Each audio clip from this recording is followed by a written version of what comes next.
Hello, and welcome to another edition of All or Not According to Jack with your host, Jack Toledano. As you can see, we are going to talk about NFL football that went on this weekend.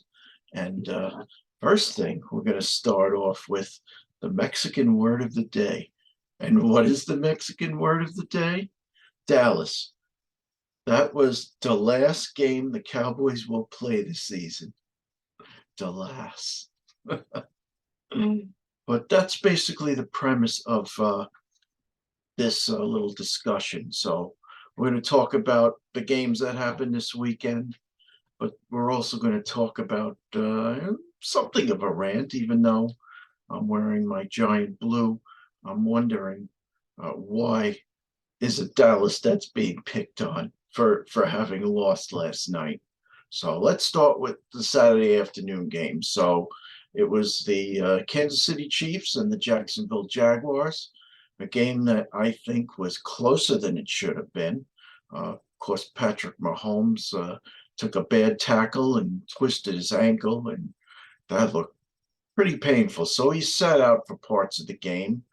Chad Henne came in, did the best he could, but fortunately, the Chiefs held on to win 27-20. So that was Saturday afternoon. Saturday evening, my G-men went up against those filthy Philadelphia Eagles. And you know what? This is freaking as frustrating as hell. You know, the Giants, everybody's saying this, that you know what? The Giants exceeded everybody's expectations this year. They were picked to basically win 4 or 5 games this season. Instead, they finished the regular season at 9-7-1.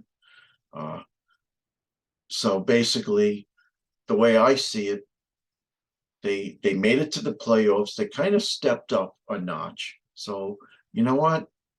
I don't know about everybody else, but my expectations grew. And you know what? They probably played their best game of the year, facing the most adversity when they went to Minnesota the second time. Beat them last week, 31-24. Took advantage of that soft zone defense that Minnesota had going for themselves. I mean, Giants are historically a running team, and even with third-rate receivers, they were able to move the ball down the field. But yeah, no, luck ran out Saturday night. They got their asses handed to them. Final score 38-7. It was 28-0 at the halftime, and you know what? So Saturday night, I was at my lodge, and of course we had a spaghetti dinner night to raise money for Tourette's syndrome. You know, kudos to the leaders, to the current leaders of my lodge who put that together. I helped them by making my tomato sauce, you know, my marinara, handed down from my mom. You know, it's what I enjoy doing. In any event, it was like so depressing watching that first half. I didn't even bother to watch the second half. I came home, uh, watched whatever Samantha had on, and crashed. Shame of it is, you know what? Season's over, but what are you going to do? One thing we did learn, so 3-4 years ago, when the Giants drafted Daniel Jones or they call him Danny Dimes, as their quarterback, a lot of people thought they took him too soon in the draft. He was first round, sixth pick overall. But you know what? This year he's with basically a shitty receiver core. Sterling Shepard went down. Kenny Golladay, you know, for all the money they were paying him, sucked. That Kadarius Toney, who they let go to the Kansas City Chiefs, he sucked. So they were down to Darius Slayton, who's a second or third receiver at best. Richard James and Isaiah Hodgins, who actually is more of a possession receiver, but he turned out to be pretty decent. He had a really good game against the Vikings, but yeah, you know what? So looks like the Giants want to keep Jones, which is great. I hope they do. They want to keep this guy, Mister Saquon Barkley. He deserves to stay. He had he's had a really good season. I mean, he's not always gonna get you yards, but you know what? In this NFL in this day and age, you need a balanced attack. When they know the run's gonna come, you're not gonna be able to run the ball. They just stack the box and you can't get through them. So you need to pick a good passing attack. Now they were able to employ it against the Vikings, but Eagles, as much as I can't stand them, they were too good, and they basically shellacked us. So season over. What are you going to do? But nobody in the media, nobody in social media is picking on the Giants because, hello, they weren't supposed to even be there Saturday night. They weren't even supposed to make the postseason, but they did. Oh man, nose itch. Sorry about that, folks. So moving on to Sunday. Now the team that I think should be picked on. This is the Buffalo Bills. They were in their own element. They were at Orchard Park and in Orchard Stadium, which is just outside of Buffalo, and they had one of their famous Buffalo blizzards. The grounds crew had to basically sweep the lines off and the numbers off every so often because that snow is coming down. But what didn't happen was Buffalo did not prepare for this game. The Cincinnati Bengals came in. Now let's backtrack a few weeks.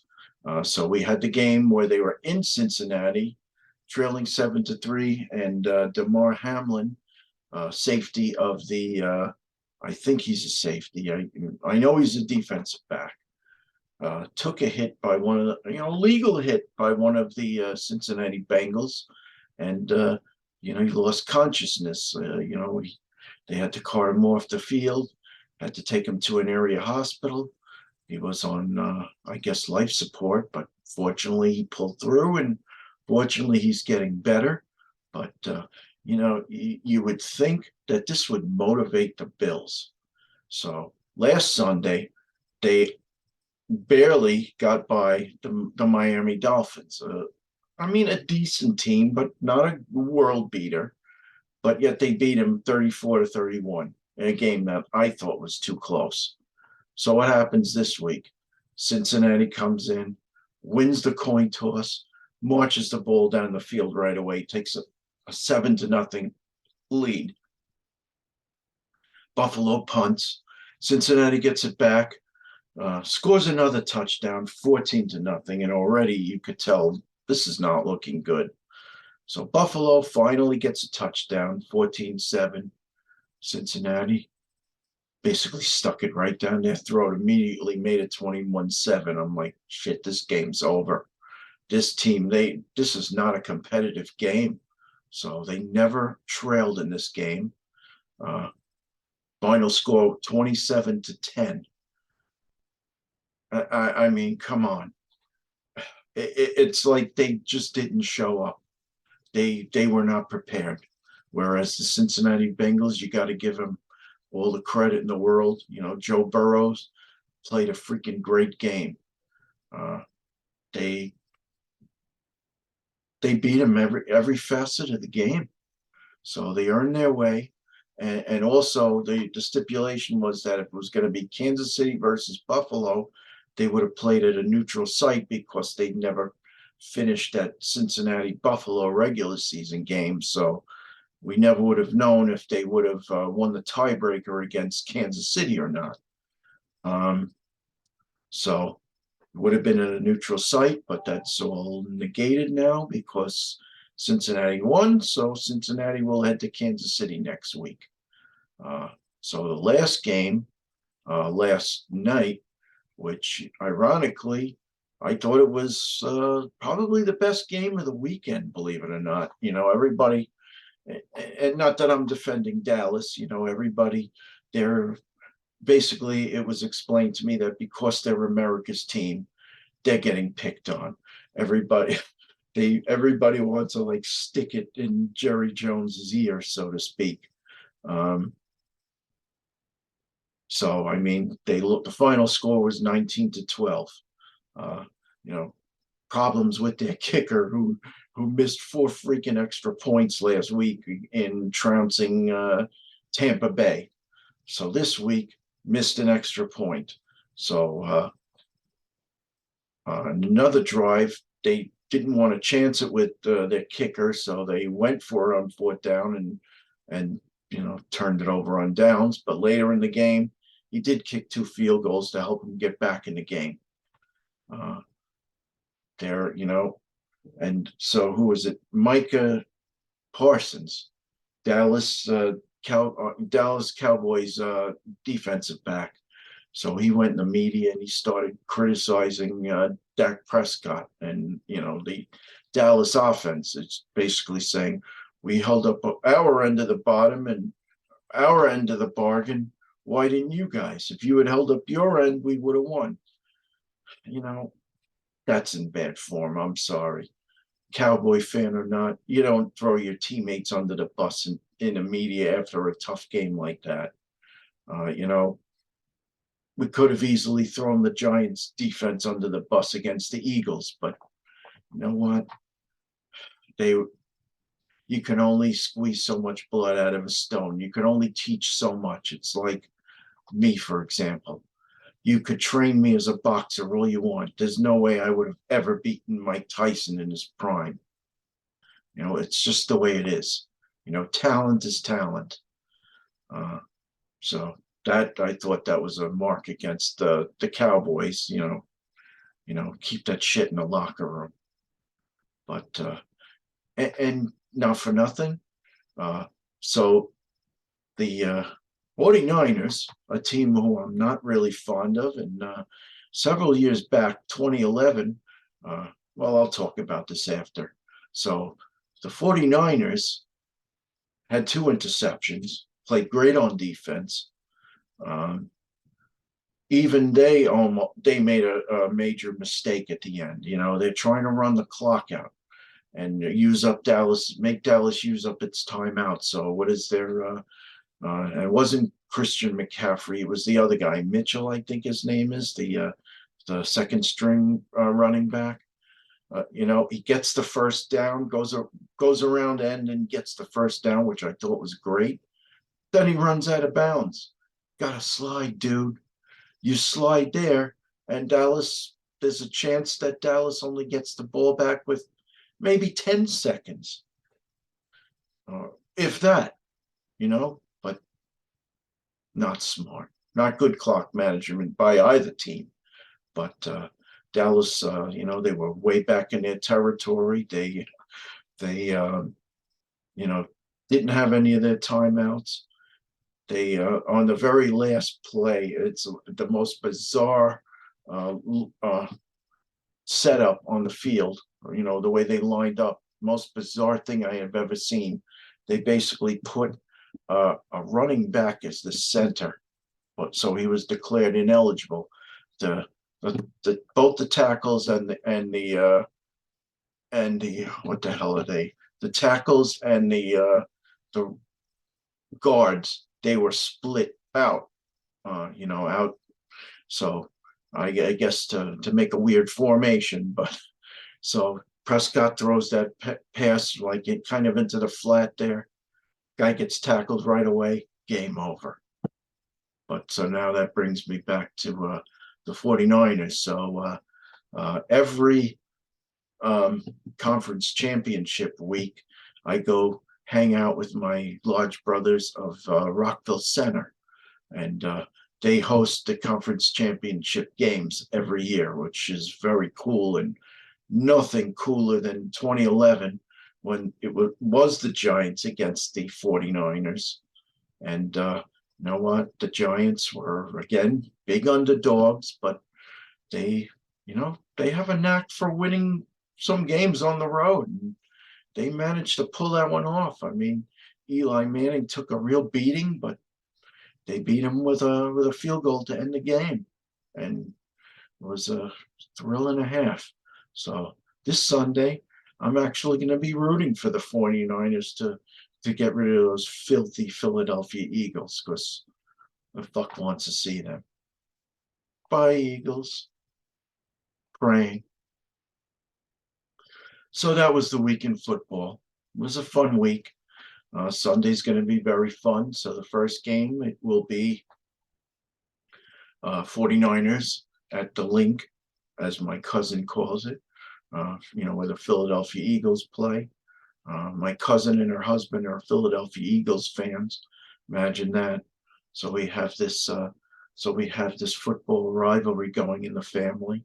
Her own father's a Pittsburgh Steelers fan, so there's yet another. That's an interstate rivalry. So imagine that.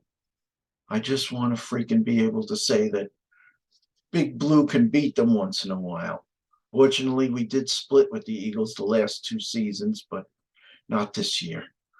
Uh, you know, they say that the Giants had a much better season than we would have hoped for. But you know what? It was a bitter pill to swallow that 5 of your losses came in 2 against the Cowboys, 3 against the fucking Eagles.